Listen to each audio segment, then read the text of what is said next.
उस राम के आयुध अर्थात धनुष बाण अंकित हैं। सुंदर सुंदर तुलसी के मंजिराएं लगी हुई हैं। हनुमान जी महाराज इसको देख के बड़े हर्षित और प्रसन्नचित होते हैं। सोचते भी हैं कि भाई लंका तो निशाचरों की नगरी है, यहाँ पे इस प्रकार का भवन कैसे आ गया, माता तुलसी के सुंदर वृक्षारोपण किसने कर दिए, जरूर कोई ना कोई सज्जन महात्मा का घर हो सकता है ये। इस प्रकार से विचार विमर्श करते हुए हनुमान जी महाराज एक सज्जन का स्वरूप धारण करते हैं। प्रभु के नाम का स्मरण शुरू कर देते हैं। राम सिया राम जय जय राम, राम सिया राम जय जय राम, राम सिया राम जय जय राम। इधर ब्रह्मवेला का समय शुरू हो रहा है।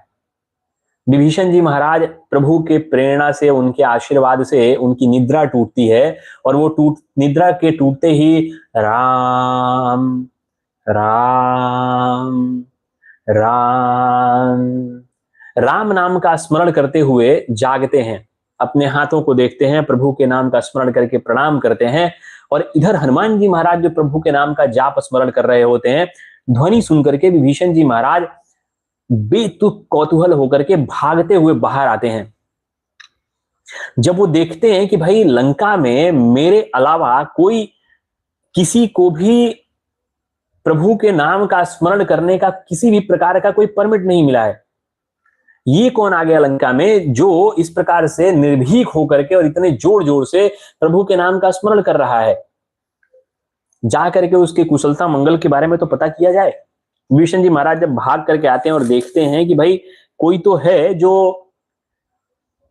सज्जन के स्वरूप में उपस्थित होकर के राम नाम का स्मरण करता है, जा करके उनको प्रणाम करते हैं, उनकी कुशलता के बारे में पूछते हैं कि तुम हरिदासन मह कोई, मोरे हृदय प्रीति अति होई, कि तुम दिन राम अनुरागी, आयहु मोहि करण बड़ भागी। विभीषण जी महाराज अत्यंत करुणा प्रेम भाव से कहते हैं कि हे नाथ, कहीं आप स्वयं रघुनाथ जी तो नहीं, या आप रघुनाथ जी के द्वारा भेजे हुए कोई उनके दिव्य दूत भक्त तो नहीं, जो जिस प्रकार से या जितनी भी मेरी बुद्धि विवेक है, मैं जो उनकी प्रार्थना पूजा वंदन कर रहा हूं उससे प्रसन्न होकर के मेरे ऊपर अनुराग और कृपा करने के लिए स्वयं दर्शन देने हेतु उपस्थित हो गए हैं। विभीषण जी महाराज के इस करुणापूर्ण वचन को सुनकर के हनुमान जी महाराज बड़े गदगद और प्रसन्न होकर के प्रभु श्री राम के अनंत दिव्य कथाओं का विस्तार पूर्वक वर्णन करते हैं। सुनहु पवन सुत रहने हमारी, जिम दस निर्मुह जीव विचारी, तात कबहु मोहि भानु अनाथा, करहि कृपा भानुकुल नाथा।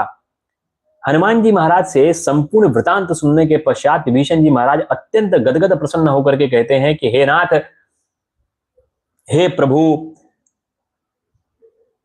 आपकी दिव्य कृपा और आशीर्वाद की प्राप्ति हुई और आपके अनन्य भक्त हनुमान जी महाराज के मुझे दर्शन प्राप्त हो रहे हैं। हे हनुमान जी, आपको बारंबार प्रणाम कि आप मेरे समक्ष उपस्थित होकर के प्रभु के दिव्य वृतांत को बता रहे हैं। क्या जिस प्रकार से यह जिह्वा इस दांतों के बीच में रहती है और मैं इस निशाचर कुल में जन्म लेकर के किसी भी प्रकार प्रभु के नाम का स्मरण करते हुए अपना जीवन यापन कर रहा हूं, मुझ अनाथ पर क्या प्रभु की कृपा होगी? क्या मैं कभी उनके दर्शन कर पाऊंगा? क्या वो अभी कभी अपने दर्शन मुझे दे पाएंगे? नाना प्रकार के सवाल। मैं तो तामसिक बुद्धि विवेक वाला व्यक्ति विशेष हूं, किसी भी प्रकार का धर्म पूजन वर्जन नहीं पता है। हनुमान जी महाराज बड़े प्रेम से इन सारी बातों को सुनते हैं, प्रसन्न होते हैं, उनको समझाते हैं कि मैं भी किसी बड़े कुल का नहीं हूं, वानर हूं, एक डाल से दूसरे डाल पे जाता भटकता कूदता रहता हूं। यही हमारी शक्ति महिमा है और बुद्धि है। प्रभु के नाम का स्मरण और प्रेम देखिए कि उन्होंने हमें भी स्वीकार किया है।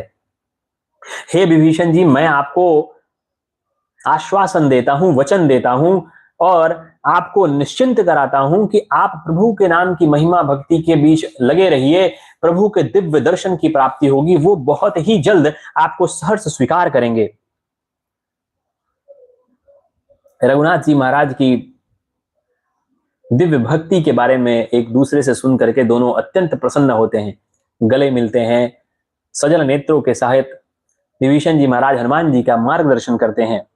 पुनि सब कथा विभीषण कहाई, तहि विधि जनक सुता तह दहाई, तब हनुमंत कहा सुनु भ्राता, देखी चाहूं जानकी माता। हनुमान जी महाराज को माता जानकी कहां पे है, किस अवस्था में है, कैसे रह रही हैं, ये सारी चीजों को बताने के पश्चात